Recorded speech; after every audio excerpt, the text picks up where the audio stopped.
বীরভূমের নলহাটি ও মুরারইয়ে জঙ্গি কার্যকলাপ, এসটিএফের হাতে ধৃত দুই আদালতে পেশ। বীরভূমের নলহাটি ও মুরারইতে জঙ্গি কার্যকলাপে যুক্ত থাকার অভিযোগে বিশেষ টাস্ক ফোর্স দুই যুবককে গ্রেপ্তার করেছে। 8ই মের মধ্যরাতে চালানো যৌথ অভিযানে ধৃত হয় আজমল হোসেন বয়স 28 নলহাটি এবং সাহেব আলী খান বয়স 28 মুরারইয়ের বাসিন্দা। এসটিএফ সূত্রে জানা গেছে, ধৃতরা হল এনক্রিপ্টেড যোগাযোগ মাধ্যম ব্যবহার করে ভারতের সার্বভৌমত্বের বিরুদ্ধে ষড়যন্ত্র, উগ্রপন্থা ছড়ানো এবং তরুণ মুসলিম যুবকদের সন্ত্রাসে প্ররোচিত করার অভিযোগ উঠেছে তাদের বিরুদ্ধে। আজমল হোসেন এর আগে বাংলাদেশে প্রবেশের চেষ্টাও করেছিল বলে জানা যায়।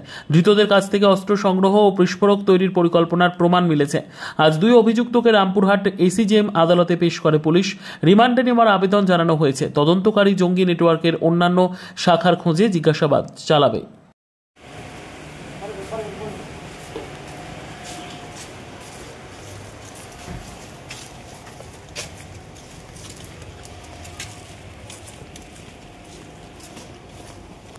বিদ্যা, ব্যবসা, চাকরি, জটক বিচার, বিবাহ, পারিবারিক অশান্তি, সন্তান লাভ, বাস্তু সমস্যা, আরো যে কোনো সমস্যার সমাধানের একমাত্র সেরা ঠিকানা জ্যোতিষী প্রসাদ রায়।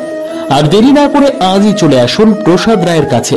আমাদের ঠিকানা 5A/23 Sepco township, B zone, Durgapur, 713205। Phone number 7407250555, 9064620441, 8967696309।